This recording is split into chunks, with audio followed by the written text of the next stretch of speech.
Good evening all. On behalf of Jackson Pal Pharmaceuticals Limited, makers of Lycored Soft Gel, I'm Amit Saxena along with my teammates Dr. Deepika Chabra from Medical Services and Zonal Sales Manager Mr. Fani G from Pharma Division. We welcome you to the program organized by Devta Hospital, Gulbarga, Andrology for Gynecologists. The convener and moderator is Dr. Mrs. Megha Kamlapurkar, obstetrician and gynecologist and director of Devta Hospital, Gulbarga, for organizing this webinar. Dr. Megha Kamlapurkar is obstetric practice since last 20 years. She is practicing fetal medicine in high-risk pregnancies. She has been a faculty at state and national level and has delivered many talks on fetal ultrasound. She has presented many papers and posters, and in 2019, a paper in the 18th World Congress of Fetal Medicine Foundation in Spain. FMF UK certified in NT and anomaly scan. Her hospital is a FOXY recognized ultrasound training center for obstetricians and gynecologists. Besides the academic, she is also a vocalist in Hindustan classical music and has passed BA level Sangeet Visarak. Welcome, Dr. Kamlapurkar. We also welcome all the respected faculties and attendees from across India and abroad who has joined us today. And please keep posting your queries by text in Q&A box, which will be answered at the end of the session. I now request Dr. Megha Kamlapurkar to kindly initiate the proceeding. Respected Dr. Rajiv Dabde, sir, Dr. Pramod Bapna from Devas, and Team Jackson Pal, and my friends. Good evening to you all. Myself, Dr. Megha Kamlapurkar, Director, Devta Hospital, under the academic program of Reaching the Roots, is presenting you today's session about andrology for gynecologists and role of ultrasound in male infertility. Friends, we obstetricians are busy in our practice, obstetric practice, and many times it becomes very difficult for us to give justice to infertile couple, especially the male partner. उनको जब आते हैं, लिखते हैं, भेज देते हैं, surgeon के पास जाके आओ, सेमिनार एनालिसिस करके आओ. Sometimes we just try to entertain that male partner without much interest. और ये मेरी अकेले की कहानी नहीं, सब ऑब्स्टेट्रिशियन लोग ऐसे ही करते होंगे. और हमारे ऑब्स्टेट्रिक प्रैक्टिस में we are so busy that we just forget to update ourselves. We just forget to go into the details of a very difficult subject like andrology. And then I thought, why not to have this lecture or a talk for our group members, especially for obstetricians. And then I had in my mind the one name, Dr. Dabde, who is a very famous teacher for graduates, postgraduates, and a teacher of teachers. So I am sure we are going to get very basics and updates about andrology made easy for a busy practitioner. And after listening to his talk, definitely we'll have some knowledge, and on that knowledge, Dr. Pramod Bapna from Devas is going to give us some tips about semen analysis, what are the red alerts, and when should we offer the ultrasound to the male partner and help them for resolving their issues. So I present you our great teacher, Dr. Dabde, for andrology for gynecologists. Sir, over to you. All thanks to the organizers for giving me this opportunity, and my sincere thanks to Jackson Pal being the partners. Before we understand this andrology, let me take you back to the basic picture which we have all witnessed in our undergraduate days, that the testicles covered by the epidermis, and the sperm production takes place here and it is drained by this vas deferens, which is joined by the duct from the seminal vesicles to form the ejaculated duct. When this anatomy is clear, probably many things from andrology would also be made clear to us. Just to revise the physiology of spermatogenesis, we all know that it occurs in the seminiferous tubules. And This spermatogenesis occurs under the influence of follicle stimulating hormone, and also there has to be very high levels of intratesticular testosterone for this spermatogenesis to take place. Testosterone which comes here is secreted by the Leydig cells under the influence of LH, and its levels are kept very high by this androgen binding protein in the testicles, which is secreted by the Sertoli cells.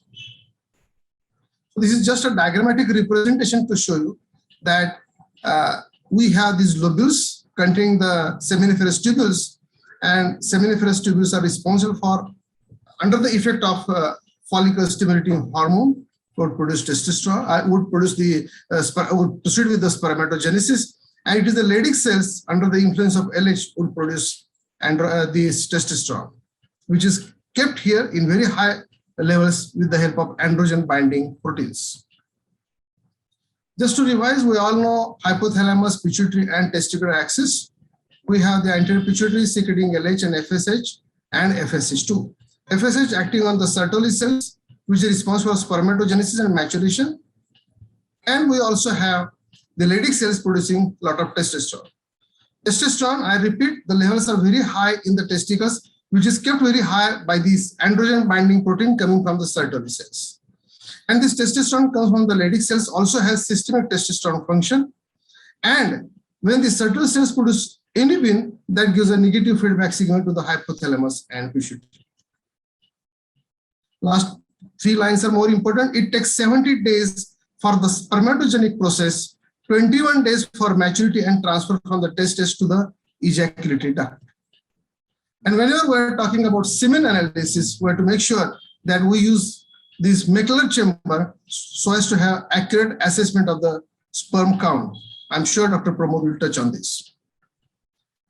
It was long back in 1999, the WHO formed some criteria for the normal semen parameters, which was followed by 2010 criteria. In 2010, probably WHO had many male members in the committee to decide what the normal semen parameters should be. So they brought down the normalcy of sperm concentration to 15 million per ml and 32% actively motile, with only 4% being morphologically normal was also considered to be the normal sperm count.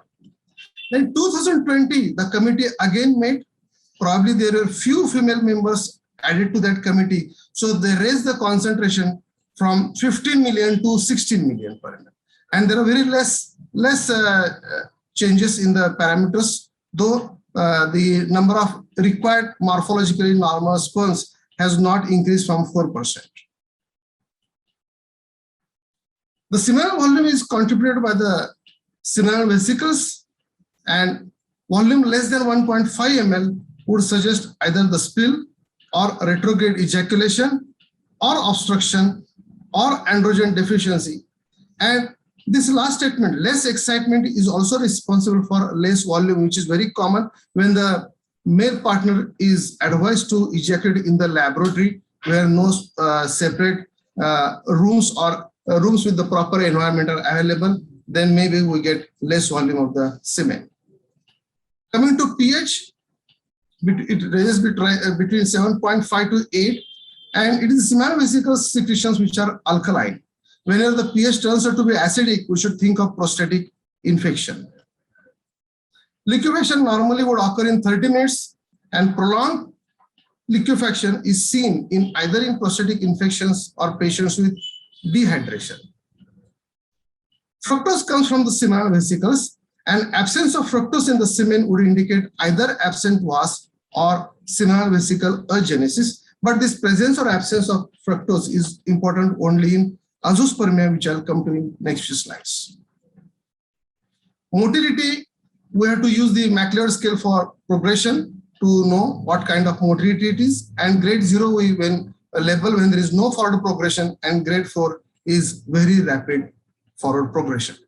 When we see non-motile, 100% non-motile sperms, some of them may be really live sperms, and then we have to go ahead either with supravital dye to know whether it's a dead sperm or a live sperm, or we go ahead with hypoosmotic sperm swelling test. Morphology reflects the quality of spermatogenesis.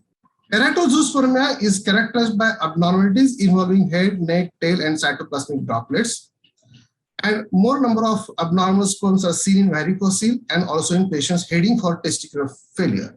And as I said earlier, 4% of the sperms in that ejaculate should be in normal. Now we have leukocytes or round cells in the semen. But all these cells, epithelial cells, prostate cells, immature sperms, and leukocytes all look like round cells. True leukocytospermia is said to be there when the count is more than 1 million per ml, and this requires special stains to differentiate. And when there is true leukocytospermia, then only it becomes an indication for the semen to be subject for culture. There is little evidence that leukocytospermia would affect fertility, but when seen, we treat this chlamydia and Neisseria by doxycycline, ciprofloxacin, or tetracycline. I did not give the details for this August audience, and gonorrhea, ceftriaxone, or doxycycline, though it works only in symptomatic patients. Azoospermia is absence of sperms, and oligospermia when less than 16 million by recent data. But whenever we have an azoospermia, we must make sure that we examine the centrifuge sample at very high speed and see the pellet under very high magnification so as not to miss severe oligospermia. Let me bring to your notice here that the threshold of spermatogenesis has to cross certain levels, as we all have been talking about FSS threshold for ovulation induction. We have to cross the threshold so that the ovarian stimulation would take place. So we have to go on giving the gonadotropins till the threshold is crossed, and then only we get the folic oogenesis.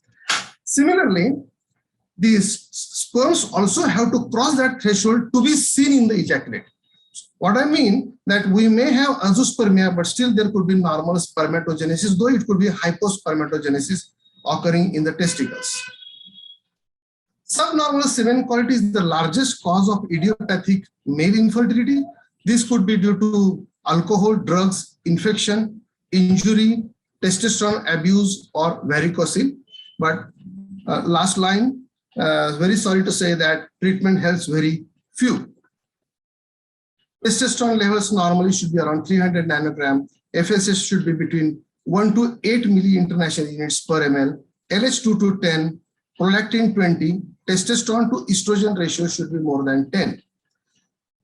Prolactin levels, where we find prolactin levels are high, these males have problem of ejaculation. So whenever ejaculated dysfunction patient comes to us, first investigation that we should be doing is serum prolactin levels. And you bring down the serum prolactin levels and maybe the normal sexual activity can be resumed. Those patients who are obese, we all know that obesity leads to increased estrogen levels. Those patients will have testosterone estrogen ratio reversed, and that hampers the spermatogenesis. In those cases, bringing down the estrogen levels by anastrozole would help. These hormonal investigations are really indicated when the count is less than 10 million or patients with sexual dysfunction or obvious signs of endocrinopathy are there. Now here I give you two situations. Left side we have FSH 2.1, LH 2.4 and testosterone 400. On right side we have FSH 2.1, LH 2.4 and testosterone 90. Only on the right side, whenever we give some medicines which would bring about the rising testosterone, would help normal spermatogenesis, because the patient on the left side already has normal testosterone. Giving anything is unlikely to help these patients. Serum E2 levels, as I said, are important in obese, and ratio testosterone to estrogen ratio more than 10 is important for normal spermatogenesis. Whenever we have very high FSH levels, maybe because of seminiferous tubal damage, and high LH levels are seen when there is Leydig cell damage. Eugonadotropic hypogonadism, when we have severe oligospermics with testosterone less than 300 or low testosterone to estrogen level, estrogen ratio. As I said, they can benefit from aromatase inhibitors like anastrozole, maybe 1 milligram per day, but this needs to be given for a pretty long time. Clomiphene citrate, though used as extensively, the results are absolutely inconsistent. Aging, there is age-related decline in testicular function due to low testosterone. The sex hormone binding levels increase with age, and this can be due to more adiposity, which would also increase the estrogen levels. And testosterone supplement may help improve the libido in these patients, though it may not improve the sperm count. Patients with premature ejaculation, if it is psychogenic, sex therapy and behavioral techniques may help them. If it is biogenic, maybe clomipramine may help them. Coming to this azoospermia, where there is problem, it could be testicular problem, where it could be pre-testicular, testicular, or post-testicular. We all know this.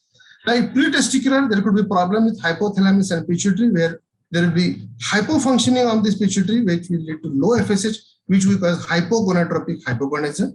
When there is testicular problem, we have high FSH, that is hypergonadotropic hypogonadism. And post-testicular is usually because of the obstruction in the tract. And this, now we have Dr. Pramod, who will be dealing with ultrasound in male infertility. Transrectal ultrasound can be useful for obstetric azoospermia, and ultrasound of the scrotum can be useful for whenever we see a mass and non-palpable varicocele.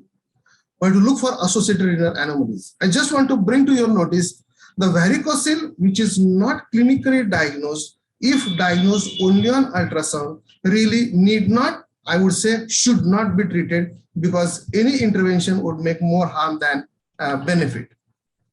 Testicular biopsy is to be done only if the patient is having normal FSH levels or little high FSH levels, which may tell us that probably there is normal spermatogenesis occurring there, maybe hypospermatogenesis, as I said, or there could be block in the ejaculatory duct. In that case, only testicular biopsy is done. Testicular biopsy should not be done for hypospermatogenesis. Once sperm in the ejaculate, testicular biopsy is totally contraindicated.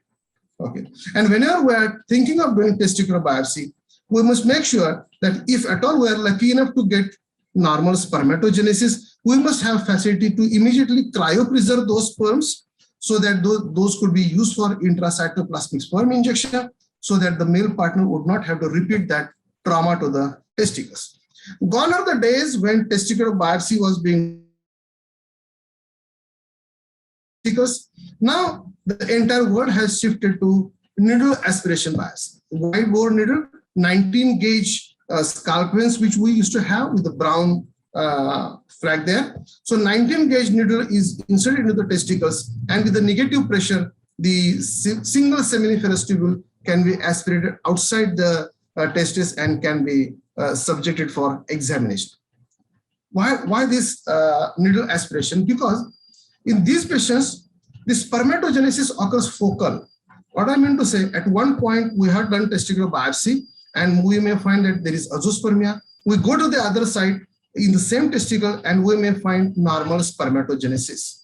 So instead of making so many incisions on the testicles, we can, with the biopsy, with the needle, we can puncture at multiple different sites so as to obtain the sperms and so as to not to miss the normal spermatogenesis, which is occurring focally.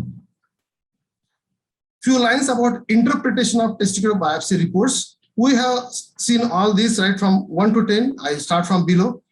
We have the reports. There are no seminiferous tubules. Next is no germ cells or Sertoli cells only. We have patients with spermatogonia only, no spermatids, many spermatocytes, few early spermatocytes. And 7th, 8th, 9th, and 10th, we have no late spermatids, but many early spermatids, few late spermatids, and many late spermatids. Let me tell you, this above this 7, 8, and 9, we can help these patients. Even these immature sperms can be used for intracytoplasmic sperm injection. Genetic evaluation, karyotyping should be offered to men with no obstructive azoospermia or severe oligospermia before IVF ICSI. We have to counsel them that they should not be passing the same problem to the next generation. Cystic fibrosis gene mutation should be seen in patients, especially with Absent-Voss syndrome or Klinefelter syndrome should be ruled out. Y chromosome microdeletion should be ruled out in severe oligospermics and azoospermic men. because that can be transmitted to the male child.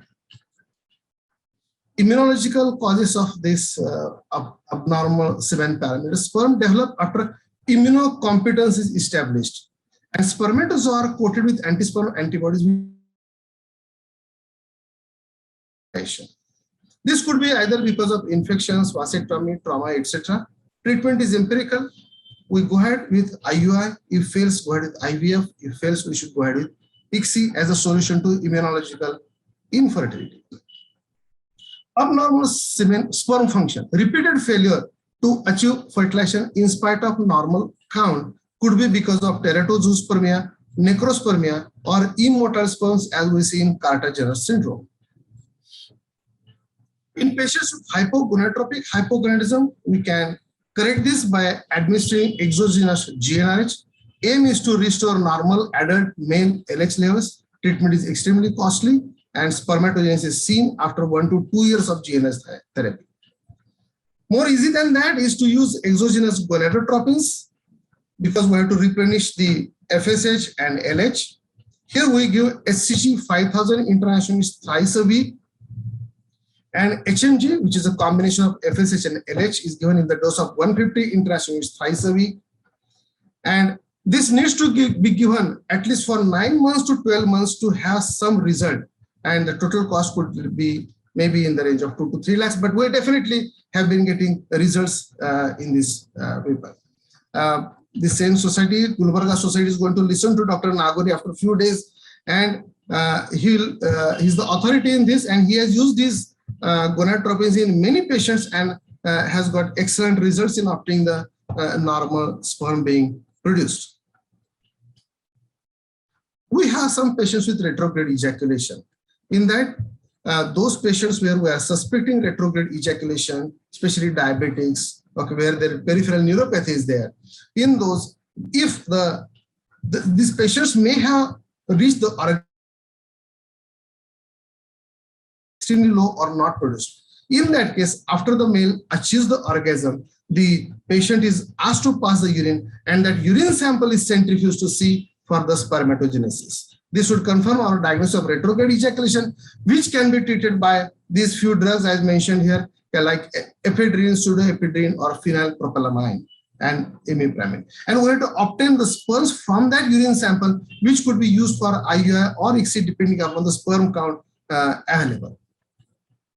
Non-hormonal therapy, I actually didn't want to talk about this non-hormonal therapy. It probably improves the sperm motility, sperm fertilizing capacity, sperm metabolism, and testicular microcirculation. And we have n number of drugs available in the market which contain carnitine, kallikrein, pentoxifylline, NSAIDs, alpha blockers, clonidine. We have combinations of multiple vitamins, minerals, and enzymes, but unfortunately, no placebo-controlled double-blind trials are available for this. We have very heterogeneous patient population, so some may respond, some may not respond. Variable doses, treatment period, and follow-up. There's tremendous fluctuation in an individual semen parameters, and there are different criteria for success. So, as a medical practitioner with evidence-based medicine, this has very low value. We have to understand there is something which is called as a regression towards mean. What I mean that is, when we see the patient and we find that the report is extremely oligospermic, or we may have even azoospermia, call the patient after a month's time, because when we are not finding any other cause, we find him to be absolutely normal, the testes are normal, there is no varicocele, the hormonal milieu is normal, and we may find to our surprise that the next month he may produce the semen with absolutely normal parameters. What I mean to say, that one report of azoospermia, we should not scrap off the patient, labeling that there is a gross male problem. The male needs to be examined at least at 2 instances, at least 1 month apart, before we label him as a case of whatever the seminal parameter abnormality is. As I said earlier, varicocele should be clinically diagnosed. Even the undergraduate should be able to say that yes, this is a varicocele, this needs treatment. Okay, but not the one which is reported by the ultrasonologist. Okay. Point to be remembered here that though we have, I'm sorry to say, if I heard somebody here, I'm sorry, though we have many surgeons operating this varicocele surgery should be done by a person who is trained in microsurgery, because they should not damage the vas, okay, which commonly happens in these patients. And we want to remember that once we operate, in few months later on, because of the reestablishment of the circulation through the anastomosis, again the testicular temperature would rise back to normal. Again, the patient will have the same problem. So that's a problem with the varicocele. So we have to decide which patient of varicocele should be subjected. Evidence-based medicine suggests that clinically detectable varicocele is likely to benefit from varicocele ligation. Microsurgical techniques are the gold standards. Percutaneous embolization is gaining popularity. Surgery is controversial in azoospermics and with subclinical varicoceles. Count improves after 6 to 8 months, but relapses are likely after 18 months due to development of collaterals. We have patients with anejaculatory infertility, which can be managed either by vibratory stimulation or electroejaculation. There is something what is called as spermatopause, which we have to understand. This is nothing like menopause. We also have patients with spermatopause. It is a condition in which young man has normal sperm count in his teens. The count then starts dropping gradually until he becomes azoospermic in his mid-30s. Spermatopause or sperm dysgenesis syndrome is caused by an underlying genetic defect, and sperm freezing at early age helps in these patients. Azoospermia is total absence of sperms in the ejaculate. Even single sperm in ejaculate changes the management, as I said earlier. Single report is not reliable. Temporary azoospermia can be due to pyrexia. Okay, and scanty ejaculate may mean pseudo ejaculate, that it could be only urethral secretions or the urine. If the patient has normal FSH, patient can have maturation arrest. Patient has marginally high FSH, still patient can have normal spermatogenesis.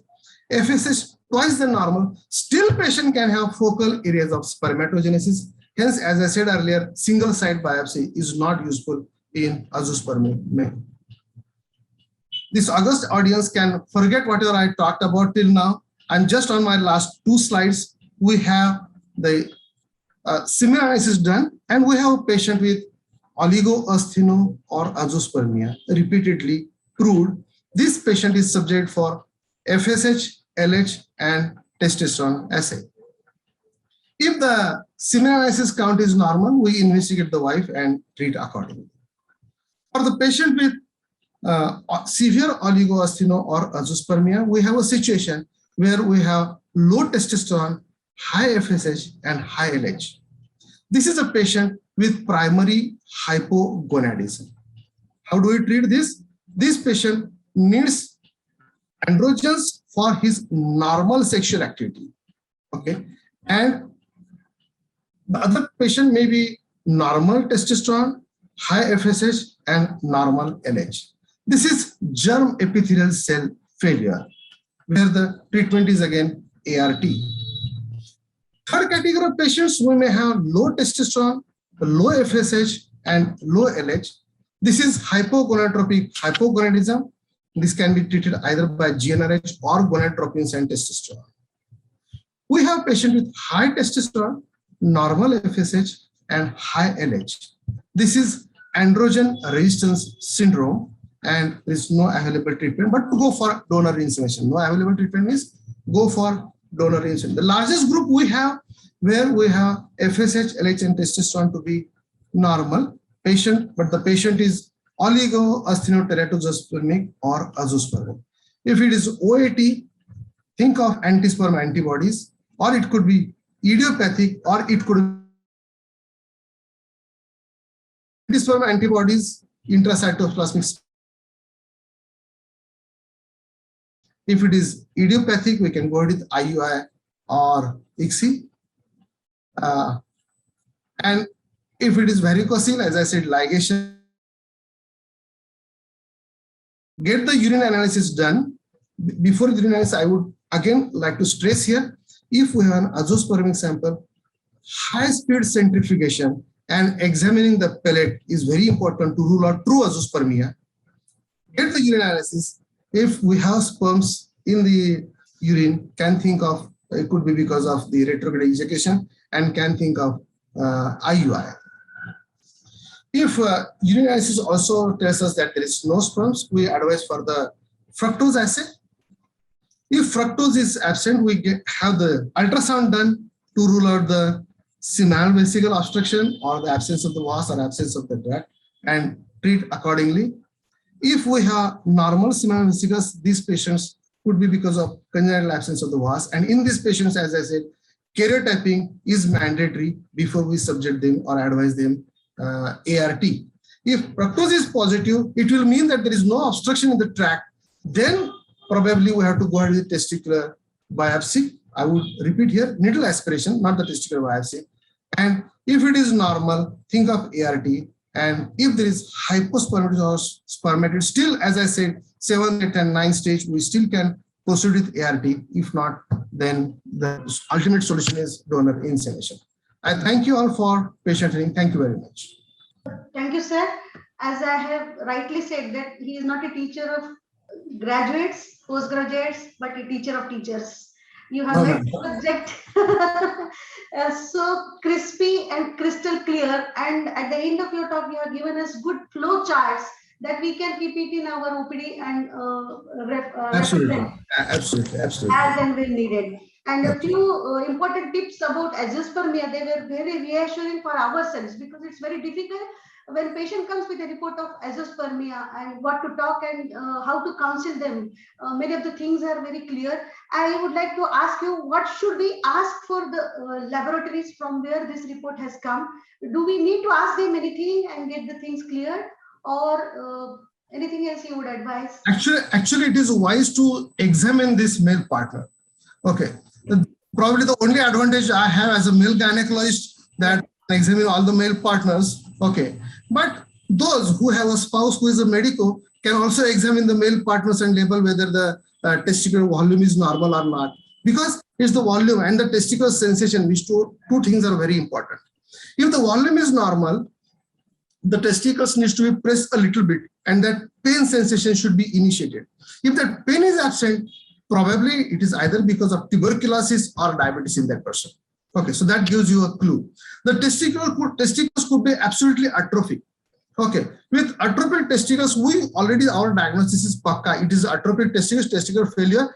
To give them a laboratory evidence, then we advise them only serum FSH, no other investigation.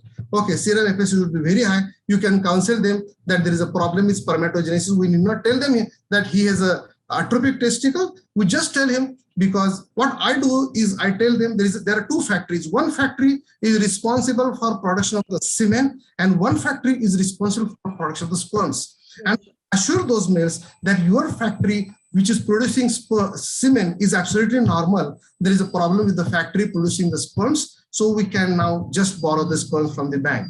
Okay. We have to wonderful, sir. Wonderful. Yeah. Wonderful. Wonderful. It would be really helpful for us to counsel, and that may. What I mean to say, it's very difficult to tell him that you are abnormal. Yes. All the couples, they would say, for wife's investigation, they would say, tell me whether it's PCOS. That's true. In-laws and the husbands, all of them will pressurize you. All of them entering into the OPD at one time and getting one answer from you, that is she going to be fertile or not? But we have to make sure that we have to counsel. Okay, that counseling is more important so that he continues to take the treatment with us and has a child. Whatever the method we advise later on. Thank you. Thank you, sir. Thank you. I just wanted to have your CV after your talk because people are already convinced. Yes, ma'am. I would complete my CV. I'm a practitioner in Solapur for more than 30 years. And with the help of my colleagues, Dr. and Dr. Bahubali Doshi, and with the stimulation from my boss, my PG guide, Dr. Mrs. Sardesai, I took this infertility as a specialization because I got married to a gynecologist. So both of us did at one time. And then when I decided to enter into this field of infertility, then I started working on this. Thank you very much. Sir is a director of Navjeevan Center, as he said, and he has especially during his post-graduation, he has received the award for best paper presentation about Shirodkar sling, a conservative surgery. That surgery also has tied He's not with my Dr. Dabde, Madhuri Dabde. And this is really appreciable of you, sir, for having excellence in this Shirodkar sling surgery. It's really wonderful. And apart from that, he has a lot of endoscopic techniques. Actually, he started his career with an ultrasound and then slowly moved to laparoscopic surgeon, then infertility surgeon, and helping many people in Solapur city itself. Really, thank you very much, sir. Despite of your illness and after taking ibuprofen, you are here with a talk. Excellent. Thank you very much, sir. We are really thankful Thank to you. you for spending Thank you your very much. precious Thank time. Moving to our next speaker. Some questions we'll take at the end of the session. Next speaker is Dr.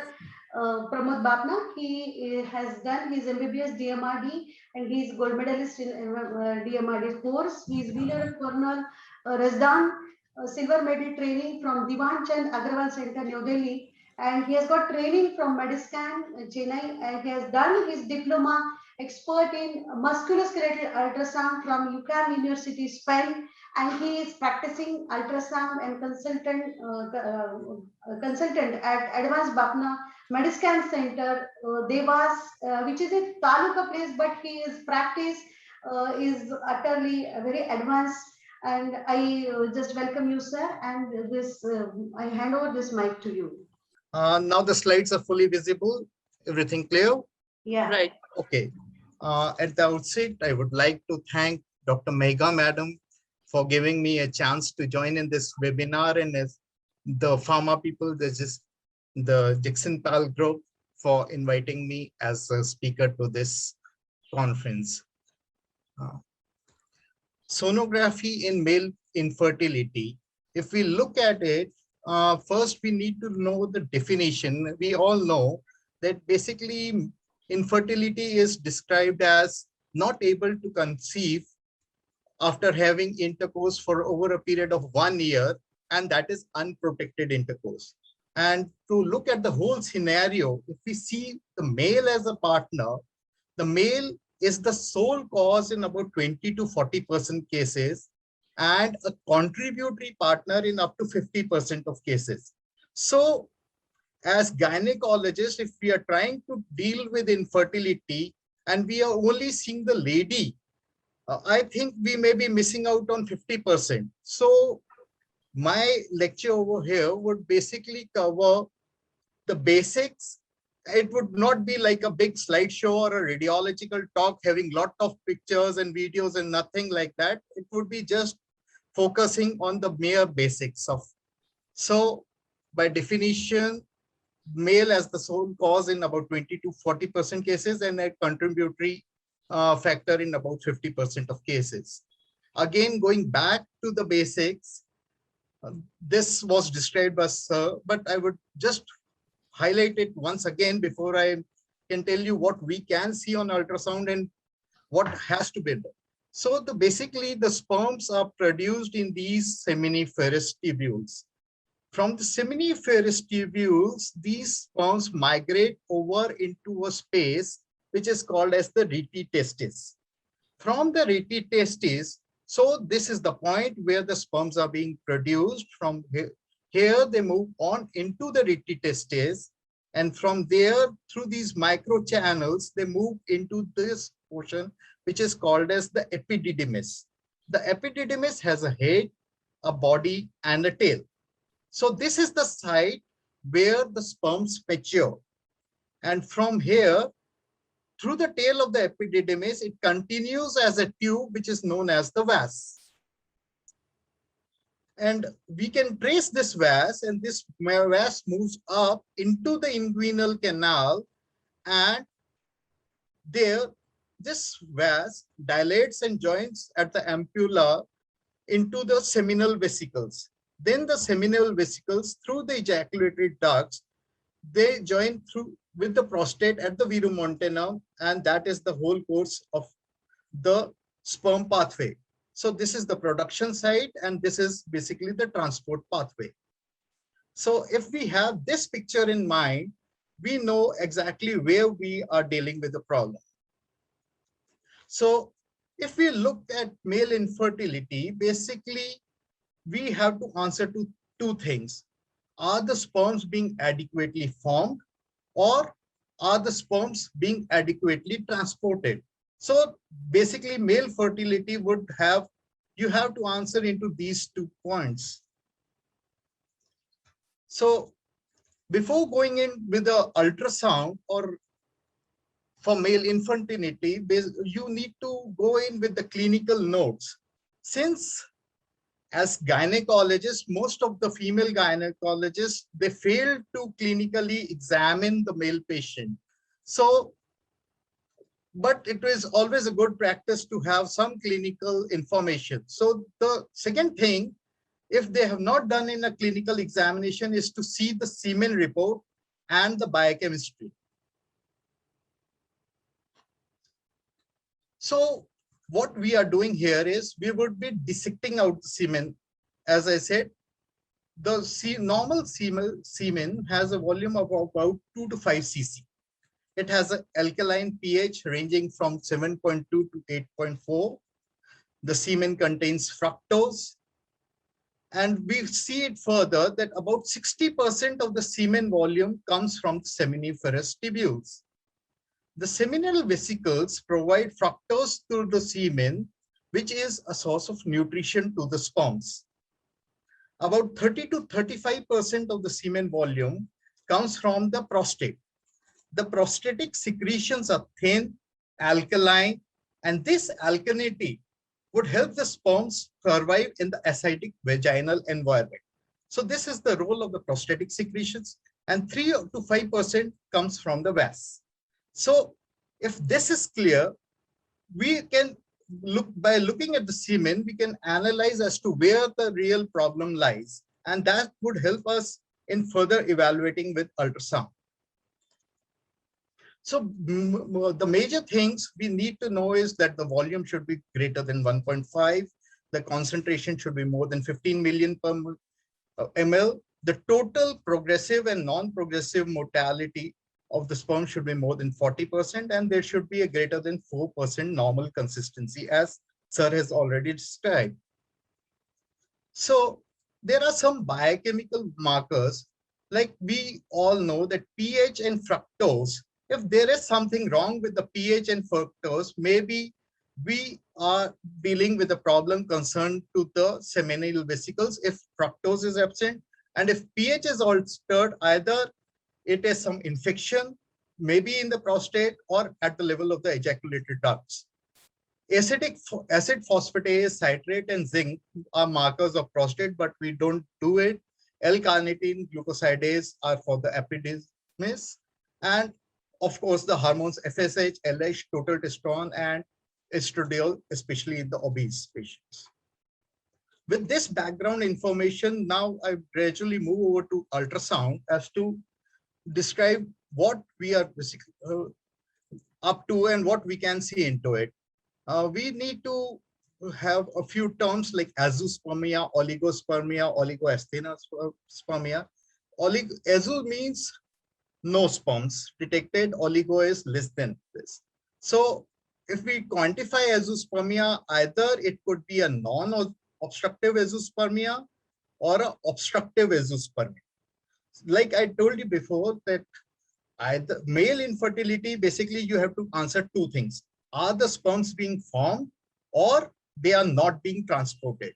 So non-obstructive azoospermia is sperm production is not there.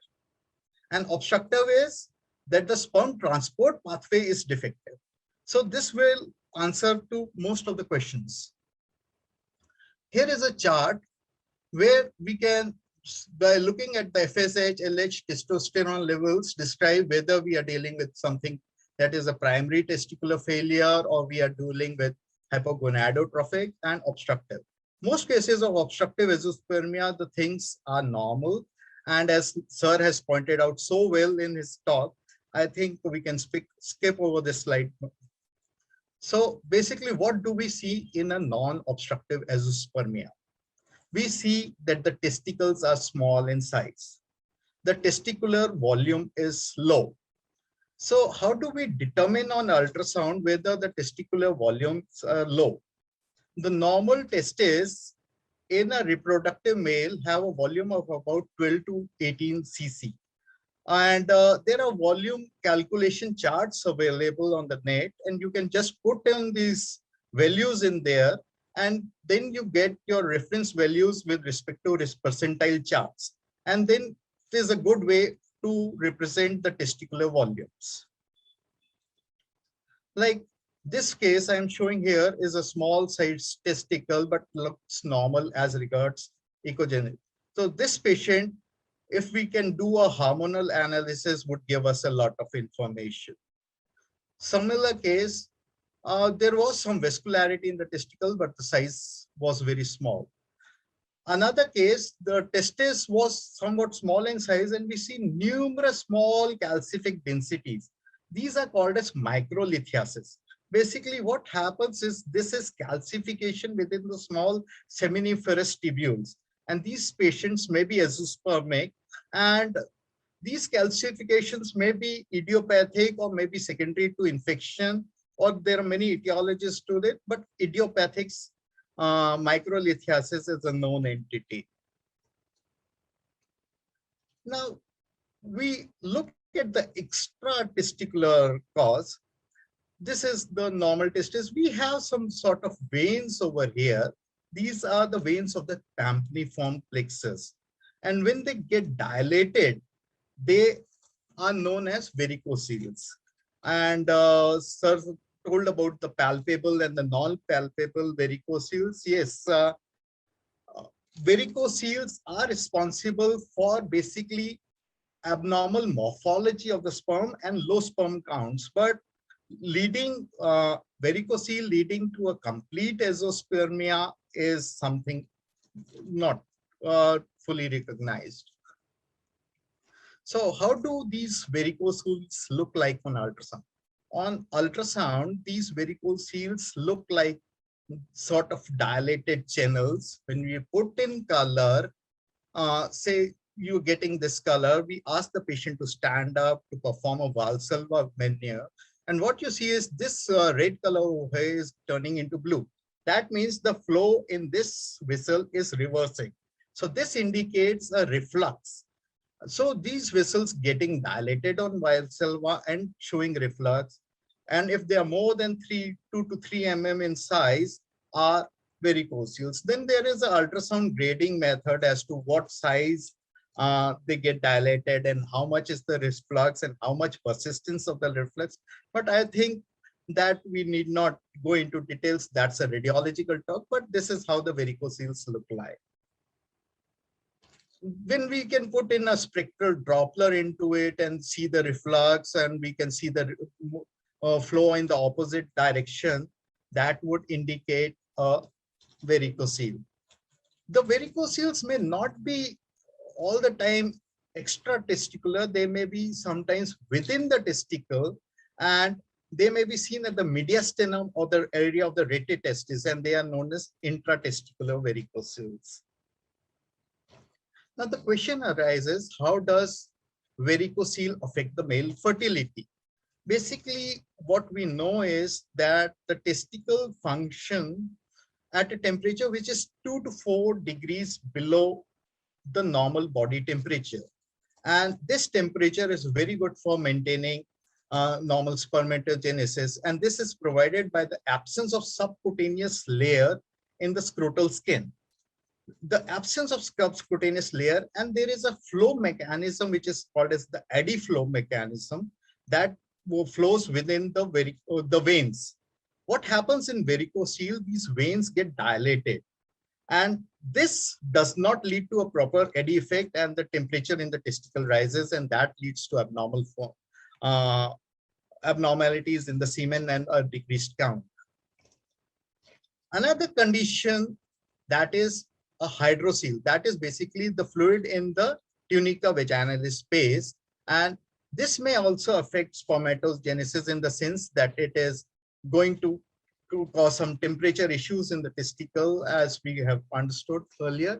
So this fluid may be a clear fluid, may have some internal echoes, or may have some septations which are likely to represent some infection going on within the testicle. Now, moving from part to part, we commonly come across reports reporting there is some cyst in the epididymis or small cyst, this, that. Prima facie, a single cyst or one or two cysts may not be the sole cause of any abnormality.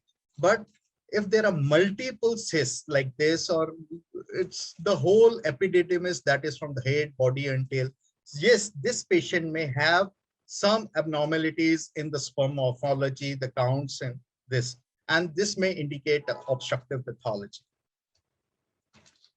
The second common thing which comes across is the infections. Infections are very common. The epididymis may become enlarged. The head, body, tail regions of the epididymis. There may be involvement of the testicles also. This is manifested over as increased vascularity in the epididymis, in the testicle. You may have small amount of fluid in the tunica space, vaginal space, which is called as a hydrocele. And these are pictures of basically infection. Chronic infection, tuberculosis may lead to a lot of calcifications and scarring and abnormal shape. Sometimes we see some small amount of fluid in the tunica space and some areas of calcification. These are called as scrotal pearls, and they may be seen in infections, maybe a part of torsion of the epididymis of the testicle. So these are just telltale stories of old infection likely. Then examining the epididymis, you have to examine the whole length of the epididymis. You have to examine the epididymal head, that is the globus, the body, and the tail area. Whenever it is obstructed, that is called as the ectasia, it may get dilated and have a sort of a cobra-like appearance. That is called as the tubular ectasia of the epididymis.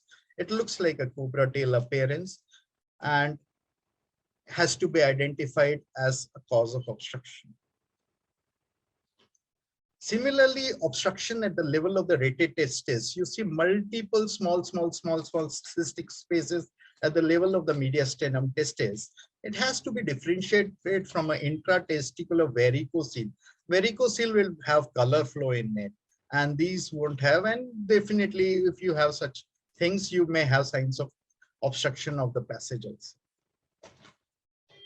Vas can be examined with ultrasound. You move up. What you see is this is the pamphiniform plexus. You may have arteries, but you may have a target-like structure over there, and that is the vas. The best way is to do a color Doppler, put it at low flow settings, and you see there is a target-like structure which is not putting in any color, and then you follow it across, you trace it up to the inguinal canal, and that is the vas. So this vas may also get involved in infections, may get calcification, may be obstructed, or there may be a total congenital absence. There are numerous papers, and Dr. Gokhale from Indore has written a beautiful paper on epididymal changes in congenital absence. Basically, what happens is the epididymis has a near about same ecotexture and appearance like the testicle, and it is easily identified. When there is a congenital absence of the vas, the epididymis would become some sort of a cystic fibrous structure, and you may not be able to trace. We are able to trace the vas, and then the absence of vas you can see at the level where it is entering into the ampulla. Congenital absence of the vas and seminal, like Sir said in his talk, unilateral seminal vesicle agenesis may be associated with renal agenesis because it is basically genitourinary, so renal agenesis. And if you have bilateral seminal vesicle agenesis, you have to look for cystic fibrosis mutations. Then this vas which comes over joins into the seminal vesicles, there is a sort of a proximal dilatation that is called as the ampulla of vas. And the seminal vesicles may become obstructed by infection, and these are dilated tortuous seminal vesicles may show some signs of infection also. So basically, we need to do a seminal vesicle biometry. And seminal vesicles, if you measure the length, would be around 3 centimeters and the height would be around 15 millimeters. If they are dilated, you may see back pressure changes, or grossly dilated seminal vesicles may be an indicator of them being obstructed by some pathology. Occasionally, from seminal vesicles, you get in the ejaculated duct, and which join at the Virukundin nerve to complete the passage, basically. So this ejaculated ducts may have some calcifications, some debris or some calculi, which may obstruct the ejaculated duct, and this we can pick up on ultrasound. Very occasionally, we come across some few cysts within the prostate. So basically, there are an n number of cysts. They may be Mullerian duct cysts, they may be ejaculated duct cysts, they may be a prostatic utricle cyst. But the crux to the whole thing comes is, are they obstructing the passage? And is there a abnormality that needs to be treated? So the best treatment is they do a transurethral resection of these cysts. That is a turret prosection. They de-roof this cyst and clear off the passage. So it is basically, if it is causing an obstruction to the ejaculatory pathway, then only we need to do justice with this. Sometimes there may be some interesting conditions like this. This lady was not able to conceive and nobody ever took care of the male partner. And one day the male partner had some problem, and he had some swelling in the penile shaft, and we did it. There was basically an angiomatous malformation in the at the tip of the penis, and this is some things which we cannot answer. This is a case of Peyronie's disease where we had calcification in the corpora cavernosa. This is a thick calcification. Sometimes we may have some fibrous thickening in the corpora cavernosa, which may be secondary causes of, and all your other reports may turn out to be normal, but you may have some problems hiding behind. So basically, if we look at the distribution of pathology of male infertility, varicocele forms a big chunk. About 37% of the patients who are presenting with male may have varicoceles. Some may be cryptorchid. 6% of the cases may have some obstruction to the passage. Some may have testicular failure, semen disorders. So basically, it's a vague chart, but all in all, basically, if you know what you're dealing with, either you're dealing with a production defect or a transportation defect, we can make a judicious use of ultrasound and go ahead with it. So basically, can we have a little quiz of some? This is, madam, you can unmute. Yeah, Dr. Deepika? This Yes, is a. We can advise or ask the audience to. They can put in their inputs. Yeah. There is a gentleman. He's Mr. A. His semen report comes like this. He has a volume of about 1 ml. His pH is around 6.5. The fructose is absent, and this is a thin alkaline fluid consistency of the semen. What do you expect to see in ultrasound? Anybody can answer like that. So basically, if we look at this report, it's a low volume semen. Secondly, the pH is 6.5. Acidic pH indicates that there is some infection going on and the absence of fructose. So basically, we are dealing with the condition that we are likely to see some obstruction at the level of the seminal vesicle ejaculated duct level, and it is likely an infection. Yeah, and many of them, they have answered to your question, sir. Obstruction, many of them, they have answered correctly. Yes, but seminal vesicle should be there because absent fructose. Okay, another case scenario. This is Mr. B. His semen volume is 2 ml. His pH is 7.4. The fructose is present. the testicular volume is normal, but the sperms are absent. And testicular biopsy reveals normal spermatogenesis. Okay, looking at this, if fructose is present, that means the ejaculatory duct is open. So it is basically a very proximal sort of obstruction. Maybe either it is a vasectomy, it is from the testis to the vas, the proximal passage obstruction. And this is what we can see on ultrasound. So this is the way, by dissecting out the semen, we can analyze as to what we are expected to see on ultrasound. Okay, the last case. This is Mr. C. He's 25 years old. He had mumps in his childhood. The semen volume is 1 cc. The fructose is present. The pH is 7.4. There is absent sperm. FSH, LH are high, and testosterone is low.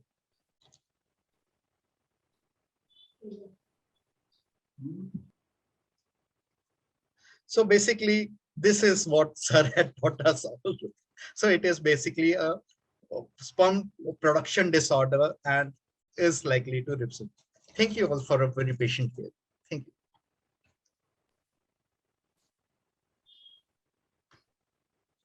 Okay. Excellent, sir. The whole album of your images about various testicular diseases was really amazing, and we could realize that how much ultrasound can help in detection or in treating the male infertility patients. And I have a question now for both of you. Can we then have a baseline ultrasound for male partner as well? Yes, sure. Basically, if we That have, is going to be complementary, or that, so that many of the time what happens for our obstetric practice, the male partner is not ready to get investigated. If we advise them ultrasound, they may accept. So can we have this as a baseline in our workup, male infertility workup? yes, I think we can have ultrasound, but I think if the semen is normal, maybe he would not agree to for a ultrasound, I would say. Before we advise semen analysis, I think was for female partners. we can scan.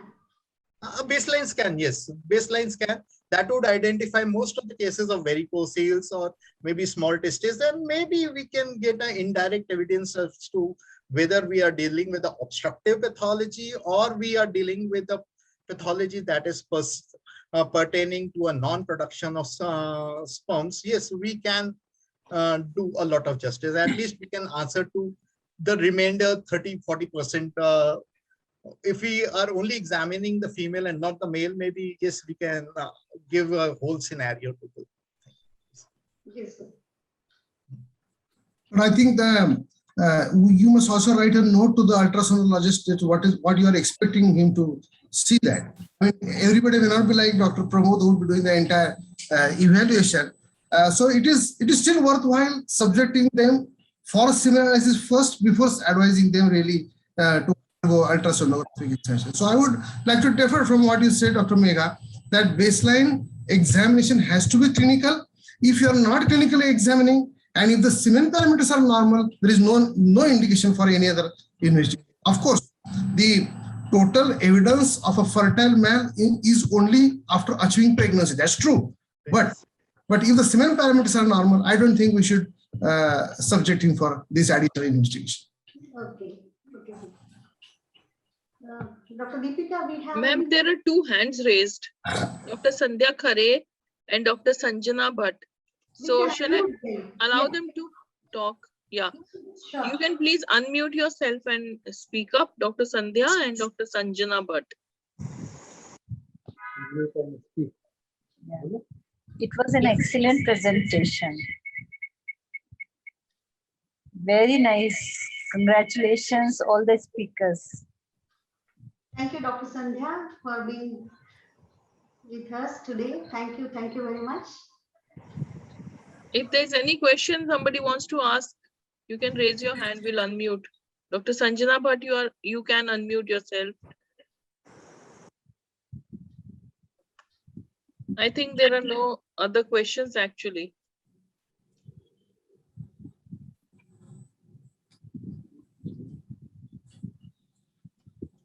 Yeah. To revisit this webinar, you can always view the Facebook link, and the YouTube recording will come up in a week's time. The Facebook link has been given in the chat. So I'll put it back again for those who joined a little late.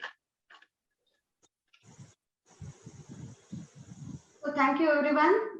Only one small point before we disperse, Dr. Megha, I just wanted to add, because in the patients with unexplained infertility or subnormal, very low subnormal semen parameters, we all are tempted to use antioxidants. Okay, and we are all guided by the people. They will come to us. They will say this is the best antioxidant available on this globe, and this will make that person's sperm move so much that one sperm would able to cross the zona and impregnate the oocyte. But just a small point to mention here that too much of antioxidants is also bad. Okay, the sperms need to be put to little stress for their normal functioning. That's just a small point I wanted to add. Thank you very much. Thank you, sir. So, on behalf of Devata Hospital and Jackson Pearl team, I am really thankful to today's speakers, Dr. Rajiv Dabde and Dr. Pramod Bapna, for enlightening us on such a difficult topic, actually less visited topic, which has created little more interest for us. And definitely we are going to have more interest in looking into the semen parameters and advising them appropriate investigations from tomorrow onwards. I'm really thankful to all Jackson Pearl people for just providing this platform for today's meeting. Despite of Monday opening and evening, we could get good number of attendance today. I'm really thankful to all the delegates who have participated in this today's webinar. Thank you very much. Good evening, Dr. Megha ma'am and Rajiv sir, Dr. Pramod sir. We from Jackson Pearl Pharma sales team. I'm a zonal manager based at Hyderabad, looks after South business. Doctor, especially we look forward for your valuable support for Lycored, sir. Lycored soft gels are there.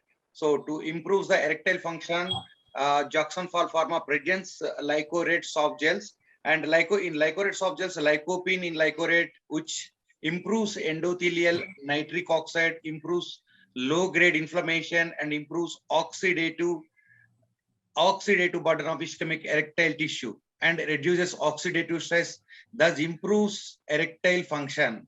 In erectile dysfunction, Lycored soft gels protects nitric oxide bioavailability and preserves endothelial and mitochondrial structural integrity. So, and we also have a Lycored preg sachets. Lycored preg sachet is with a lycopene L-arginine with a DHA, especially for the indications like IUGR, oligohydramnios, and preeclampsia in second trimester. Lycored sachet is sugar-free, and of course, this is available with orange flavor. So this is all about Lycored. We look forward for your valuable support for Lycored soft gels and sachets. Thank you so much, Megha ma'am. We are really honored with this session. We are honored to be partner with you, and we'll be at your service always. I am looking forward to meet you. I'm having a plan to come to Gulbarga this month. I'll meet you, doctor. And thank you, Raju sir and Pramod sir. Thank you so much for all the doctors. Thank you, Mr. Faniji. And now from Nari division of Jackson Pearl, I'd like to present Cystelia 35, the OC pills to manage hyperandrogenic symptoms of PCOS. Also, Cystelia 35 contains cyproten acetate and ethinyl estradiol.